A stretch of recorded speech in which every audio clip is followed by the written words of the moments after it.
Hey guys, Jesse here, and quick note before the mailbag actually starts. My daughter was crying in the next room while I was answering some of the questions, so I had to go get her to try to calm her down.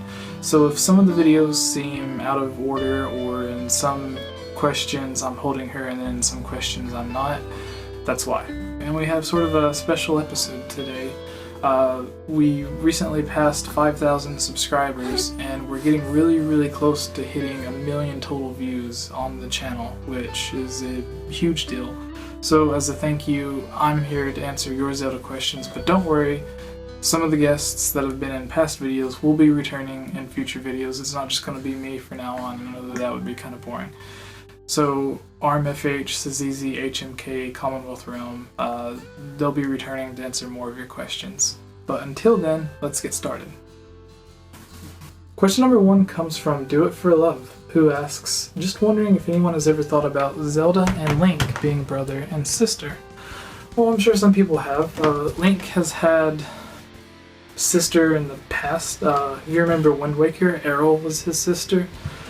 If his sister turned out to be Princess Zelda, then I'm sure it would add a new dynamic to the game that hasn't been there before. Instead of rescuing some random princess that you've never seen or talked to before, you're rescuing your sister who also happens to be a princess, and it would make you the prince of Hyrule, which again adds another dynamic to it. Instead of getting hassled by guards and stuff, maybe they could help you on your quest or something. I don't know how it would work, but it would be an interesting idea. A lot of people are more interested in Zelda and Link being in a relationship together, which we kind of seen in Skyward Sword. The end of it sort of hinted to them being in a relationship, so if they ended up having a kid, then if they had a boy and girl, then every girl is named Zelda from what we're led to believe, and Link's son could also be named Link, so that would be both. Link and Zelda could be in a relationship as the people from Skyward Sword, and then their children could be brother and sister as Link and Zelda, so I guess that would be how it would work. Question number 2 comes from Richard Smith. He asks, does the Wii, in quotes, have the sole rights over Zelda? I really enjoyed it on the GameCube, but wish they would make some for the PlayStation. Damn the politics. Well, the thing with that is Zelda is owned by Nintendo. It was created by Shigeru Miyamoto, who also created Mario and Donkey Kong, and pretty much all the other Nintendo games aside from maybe a few of them. And Nintendo, you may see them recently put their games, or in the near future, put their games on iPads and iPhones and mobile devices, because they have that deal with DNA to where they're going to start making mobile games. But as far as putting a game on PlayStation, if Nintendo ever decides to pull a Sega and just go software only, which might happen if the NX is a total failure, that's the next system after the Wii U. Because if you look at the NES, the Super Nintendo, the Nintendo 64, and the GameCube, sales peaked with the NES and then just started going downhill from then, and then the Wii spiked sales back up, and then the Wii U again was a failure, a bigger failure than any of Nintendo's other consoles, aside from the Virtual Boy. So if the NX is again sells fewer units than the Wii U did, then it could be possible that you would be playing the next Zelda game after Zelda for Wii U on a PlayStation or Xbox. Whether it's PlayStation 5, PlayStation 4, don't really know. But chances are it's a really likely possibility, and it sucks. Question number 3 comes from Tanner Swanson. He asks, every one of your theories are so concrete, ? Well, the thing is, thank you, by the way, when I first started doing my Zelda theories, because I didn't always do it, I did news and then other stuff that wasn't even Zelda related before that, mostly music. But whenever I started doing my Zelda theories, I posted on my Twitter and asked everybody if they wanted completely serious theories or if they would like some fun ones as well. That way they would still be interesting, but they would be more plausible than the ones that hold up to facts and questions and debate and everything. And you all said that you wanted both, so that's what I did. And the reason being is, even if you do 15,000 hours of research, you tie up every little plot hole or whatever that you can, you put in all the information to make your theory as close to fact as possible, at the end of the day it's still a theory, so why not just have fun with it? I mean, unless Miyamoto signs a document saying yes, this is true, then, I mean, what's the point if you're not doing it for fun? Because it's still not fact. It's Zelda theory, not Zelda fact. So, I mean, like one example, everyone had the theory that in Twilight Princess, the hero shade was Link from Ocarina of Time. And it turns out in Hyrule Historia they said, yes, that was Link from Ocarina of Time. And the opposite of that, another theory said that Link is dead in Majora's Mask. And it was probably the most popular theory that there is for The Legend of Zelda. And the thing with that theory is it's completely false. It has no weight to prove it's right. Mostly because when Nintendo released Hyrule Historia and said, yes, the hero shade is Link from Ocarina of Time, that means Link turned into an adult and eventually died, had children, and then his grandchild, great-grandchild, or whatever, became Link from Twilight Princess. If the hero shade in Twilight Princess is Link from Ocarina of Time, it means Link didn't die between Ocarina of Time and Majora's Mask, or at the beginning of Majora's Mask, however you look at it. And it's not about him going through the stages of grief. It's just another journey on his adventure through Termina, or Hyrule. So, I mean, the fact that that's the most popular theory and it holds absolutely no weight, but people still believe that theory, even though Hyrule Historia clearly says or proves that it's wrong. I mean, what's the point? So, that's why I do my theories, is they're for fun. Some are completely serious, I try to back them up as best I can, and then others are like, oh, that's a cool idea, I'll try to make a theory around that. And if it holds no weight, then I'll just let it go, but if it stands up to at least a little bit of debate, and pulls some things together and people like it, then I'll make a theory on it. Question number 4 comes from Anna de la Cruz. Question number 4 comes from Anna de la Cruz, and I think I've had one of your questions before, so I'm sorry if I mispronounced your name again. She asks, can you talk about Fierce Deity, and is it possible for him to be related to Link?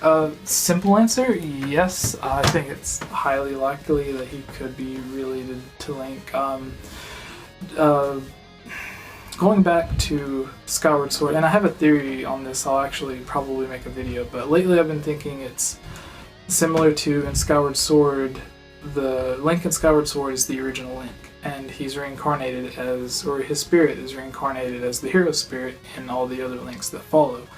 Hylia, the goddess, is reincarnated as Princess Zelda, and Demise is reincarnated as Ganondorf and possibly Zant and all of the other enemies in Hyrule. So, that's because of the curse Demise put on all 3 of them. And I think something similar happens with Majora and the Fierce Deity in Termina, is that the Fierce Deity and Majora are, instead of being reincarnated over and over again, their powers were just sealed in masks to protect the world. So, like, instead of being reincarnated over and over to stop evil, the Fierce Deity is just, like, you can put his mask on and the wielder of it can use that power to stop whatever evil comes to Termina, as opposed to someone just being reincarnated as the hero of Termina. And the Fierce Deity name makes me think that maybe how Link in Hyrule has Link, and then there's also the Dark Link representation. Maybe Fierce Deity's kind of both mixed into one, like he isn't totally, completely good. He's, as the name suggests, fierce. So maybe that could be another reason why he was sealed as well. Because one of my theories that I have is that he sort of possibly got like power hungry or greedy, and like, you know, just like when someone comes into money and they get greedy and they don't want to share with anyone, they just want more and more money. Maybe he like became obsessed with the power, and that kind of fueled a rage that ended up with him being sealed as well. Question number 5 comes from Izzy Go. They asks, from your Ordon village theory, you said Hylians would claim it for themselves, but Ordon is a human village. The real question is why Link is the only Hylian living in a human-populated village. Well, Izzy, I personally believe that, going back to Ocarina of Time, Malon and Link ended up getting married and having a child, and that child ended up living in, or growing up in Ordon Village, which is also around the same area as Kokiri Forest, which is where Link grew up.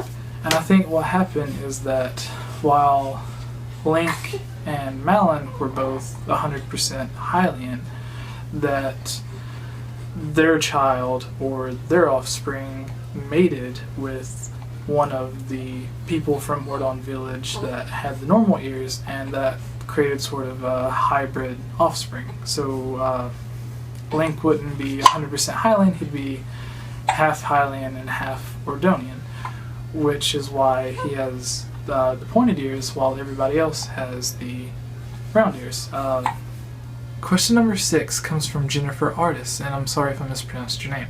She asks, did in Ocarina of Time Link's father die in a war and his mother disappeared without a trace? Simple answer is yes, that is what the game tells us in the cutscene.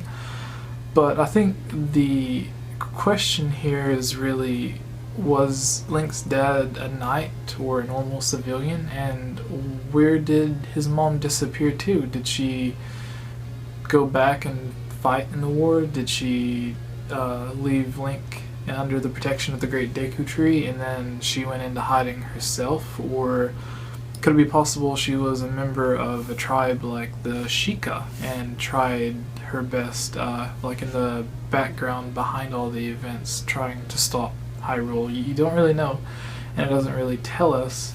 And another question is, logically, why would you leave your son in the care of a tree?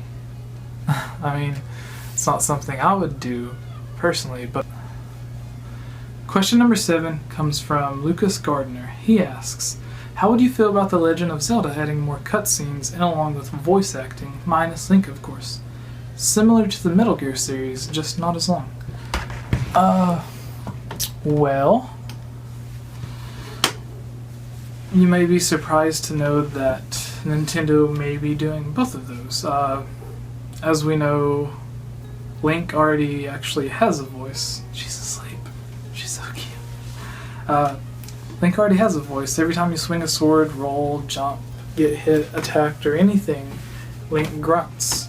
Voiceover is done well. I don't see what kind of problem it would cause.